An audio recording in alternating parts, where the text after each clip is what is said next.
Hello everybody and welcome back to the flight deck. Today we're going to be taking a look at a new aircraft that I have in my stable. It is the A2A Simulations Piper Comanche, a single engine complex aircraft, retractable gear, constant speed prop, and all that stuff. It's a general aviation aircraft that we're going to be using on some flights, so I thought I'd show it off. And over the next few videos we'll do complete pre-flight setup, and we're going to fly from my home airport here in Caledon, Ontario, the Brampton Airport, and we're going to fly down and land at Toronto City Centre Airport and fly down there. So here's the aircraft. We'll hop in, we'll go over the inside and some of the stuff there, and then we'll do the walk around and get ready to fire it up. Alright, welcome aboard the aircraft. As you can see, it's a combination of steam gauges with a little bit of digital with the GPS. Very basic airplane. It has tip tanks on the wings that will give us some extra fuel. But other than that, it flies like a standard GA airplane. And basically a hands-on aircraft that we'll be flying today. And yeah, it should be good. It does come with an EFB, which is nice. If we pop down here, we can pull it out. And here's the aircraft here, and it brings up a lot of interesting information. Not sure if there's a screen. No, that takes us outside. Let's pop back in. It puts it up here. If we pop it out, I'll just manually zoom in so we can see it. So here's the home page. It's the Piper PA-24-250 Comanche. And then of course we have it in our registration here. Flight info, it gives you information about the current winds and everything we have at the moment. Winds are currently calm here in the sim, and you can see the direction the wind is facing onto the aircraft. A little bit about the environment as well. Down here we have information on the aircraft, some of its endurance, and some of the power settings for takeoff, climb, cruise, approach, and landing. We can also come over here and there are checklists. We'll be going through that. And there's an emergencies checklist as well if we have to deal with that. We have the controls here. I've added a few little things and changed up a couple things to give us a little bit of personalization for the aircraft. You can also set which type of GPS system. These two, the 530 and 443. The 43 is standard, it comes with it. The 530 I think is a download you have to get. Come over here, we can set our fuel and payload. The fuel set, we're all good there. As you can see, the left wing tank and the right wing tank are full. Tips are pretty much empty, just a couple gallons. I think that's unusable. And we have one person in the seat today. We can come over to the maintenance. We can do maintenance on the aircraft as well. And the engine, it will show what's happening. We'll come in and take a look at this while the engine's running. It actually shows it, especially the engine analyzer here. And there's our electrical power. So lots of information. We click down here and it disappears. Alright, so what we're going to do now is a quick walk around of the aircraft. But first let's run through the controls just to show you where everything is. We'll get rid of the stick there. So here we have the GPS unit. This is our COM panel. It shows COM 1, COM 2, and all that stuff. COM 1 and COM 2 will be up on the display here. We also have ILS or COM 2 down here, NAV 2. COM 1, NAV 1 will be up on the GPS display. Here's our transponder down here, and moving across. That's not how you move across. We have our main panel, airspeed, artificial rise and altitude. We have our turn coordinator, our directional gyro, vertical speed indicator, our clock, exhaust gas temperatures. Alright, moving over here we have our fuel gauges, which show the main tanks, not the tip tanks. We have our fuel pressure, oil pressure, amps, oil temperature, cylinder head temperature here, our suction for our gyros, manifold pressure, engine RPM, fuel flow. And you can see cruise power setting, the percentage there where we want.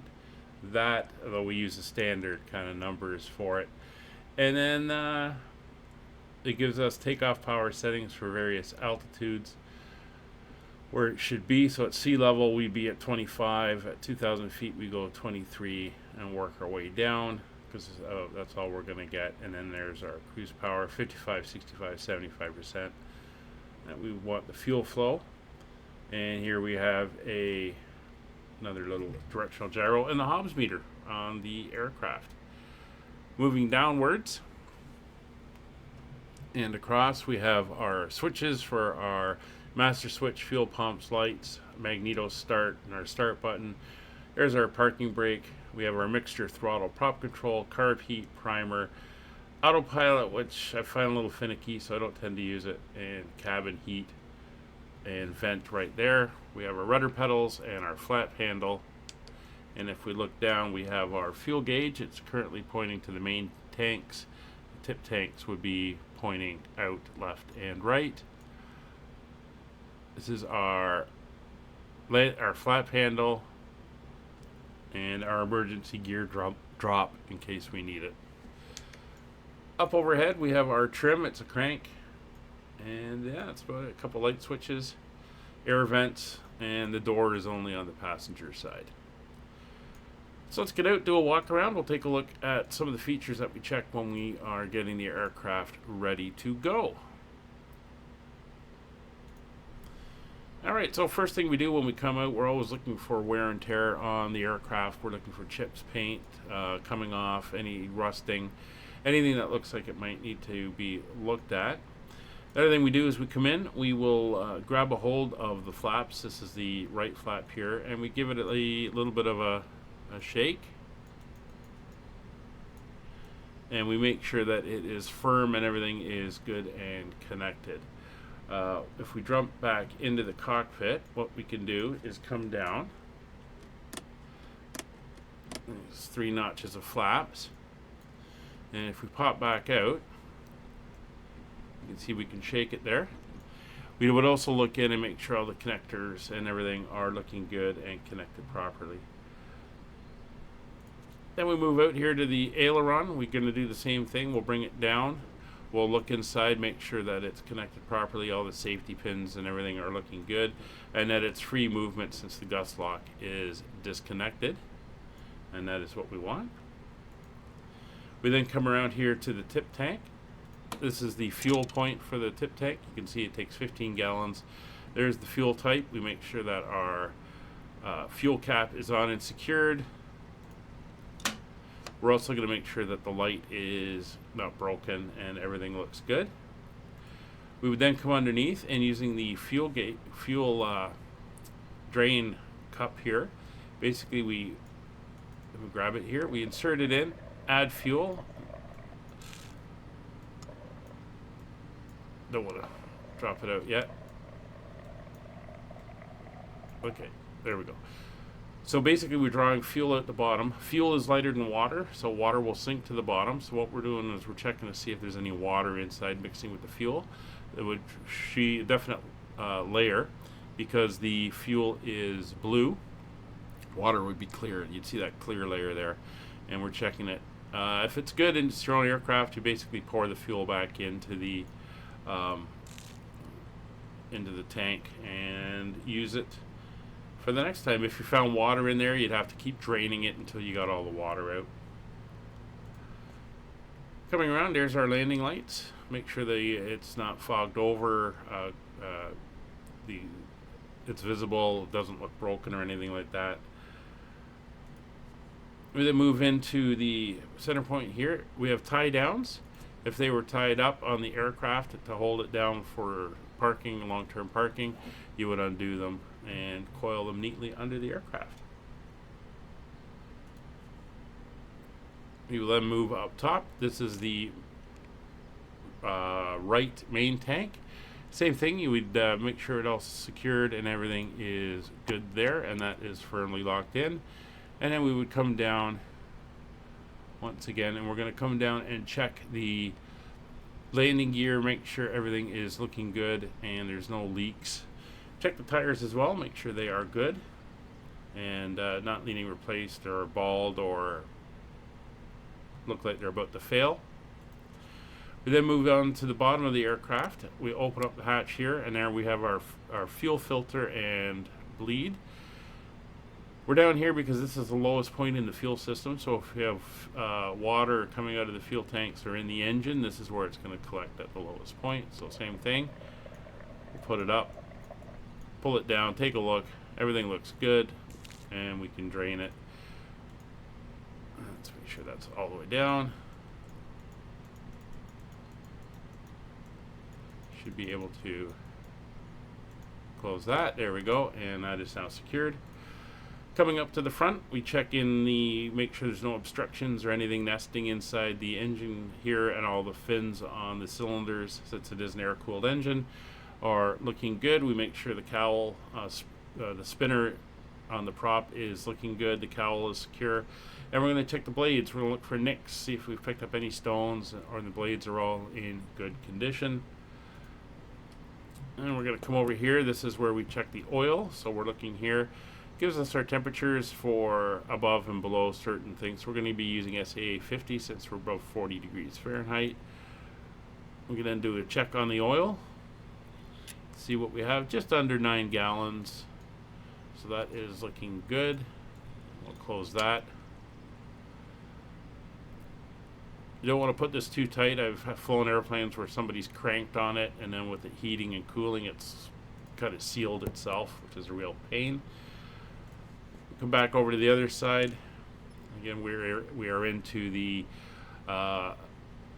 left wing, and there's the fuel fill point. Once again, we make sure it is all secure. Pop underneath, checking the gear lines, brakes, tires, make sure everything is set there. Again, we have the tie down point. We're also going to check this. This is our pitot static tube, or actually the ram air for the pitot system. Air would enter into this point here. That gives us our airspeed. There's a little hole on the side, on the other side, which is the static air pressure, and that gives us some information. There's also another static port on the aircraft. Again, we take the tie down off, checking the landing light on the other side. Back over here, make sure everything is looking good and that is secure. You can see we've got a little bit of paint coming off of it. Checking the lights, and once again underneath, looks good. Back over here, again aileron, checking all the bits there. Same with the flaps, checking all the connectors and making sure it looks good. Coming around the side, this is the static airport at the back of the aircraft. That gives us our differential pressures for things like our vertical speed indicator and stuff like that. Coming around to the back end now, we're going to do the same thing. We're going to grab the rudder, or the elevator, make sure she goes up and down. And we're also going to watch that trim tab, make sure she moves. As you can see it moving there, and it's deflecting differently from the elevator. That means it's all working. We can then look up and do the same with the rudder, checking all there, checking the wires, making sure everything is good. Coming around here, there's the other static port on the other side, making sure the aircraft is looking good, making sure our antennas are all secured and in place. And we come to the last point here. There's some tools, some gear for the aircraft, safety gear, and stuff like that. All right, so we have everything on board for the aircraft, and I think we are in a position where we can get ready to start her up. So we'll put that away. We're going to come down now. We're going to open up the little air vent there. We'll do the one on the other side just to keep some air flowing. Sometimes for aircraft like this, we'd even leave the door partially popped just to make sure air flows in, because it is a bit of a greenhouse with the heat, especially in the summer. So we're going to turn the master switch on. You can hear the aircraft start to come up.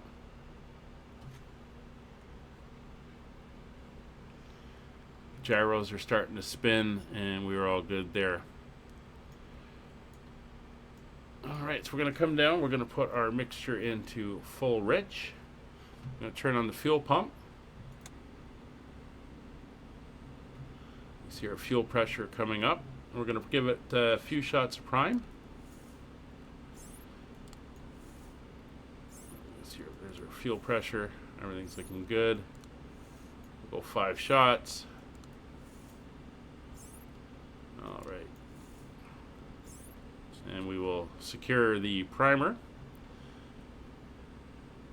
All right, we can turn on our beacon light. Let everybody know we're about to start. There it is. It's an old-fashioned rotating red light there on the top.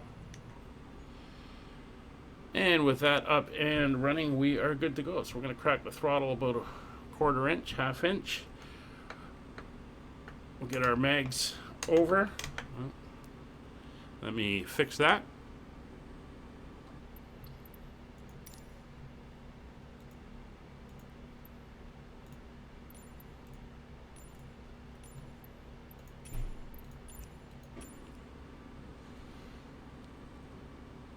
Alright, there's our mags working.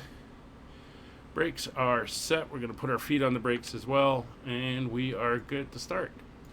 Clear prop.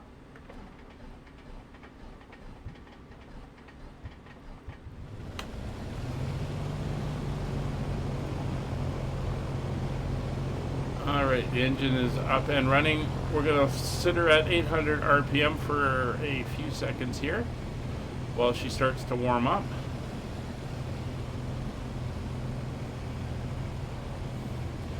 Alright, so we can see the gyros are up and everything is running. So we're going to come over here, we'll put on the avionics, get everything to start coming up. We do have an electronic gauge here for engine monitoring. It's running through everything right now.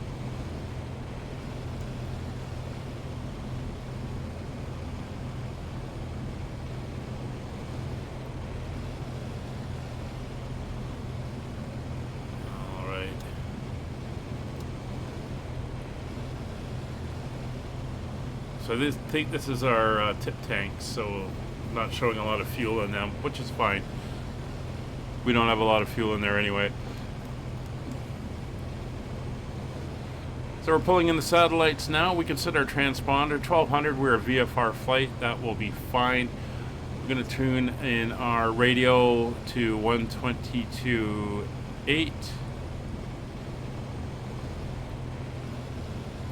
Is the Honeycomb VATSIM frequency. There we go.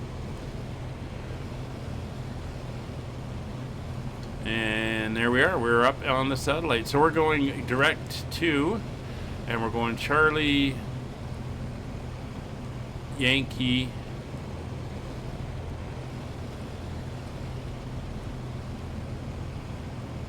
Tango, Zulu.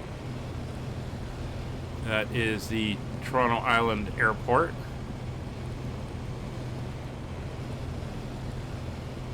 There we go. We will enter that and we will activate that. So there's our direct line routing out to there. We're not going to be flying direct line because we don't want to fly over Pearson, but we'll be good there. So we're monitoring our temperature, cylinder head temperature, and oil temperature specifically. We're waiting for movement there. But oil pressure, fuel pressure is all looking good. We'll leave the fuel pump on until we're in the air.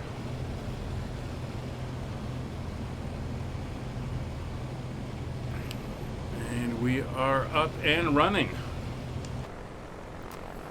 And there she is. So we're going to leave it there for this one. On our next one, we will taxi out. We'll do the run-ups and make sure she is up and working, and we'll do the takeoff, and we'll get up into cruise in the aircraft. Thank you very much for coming along. Hope you like the Comanche. It's from A2A Simulations.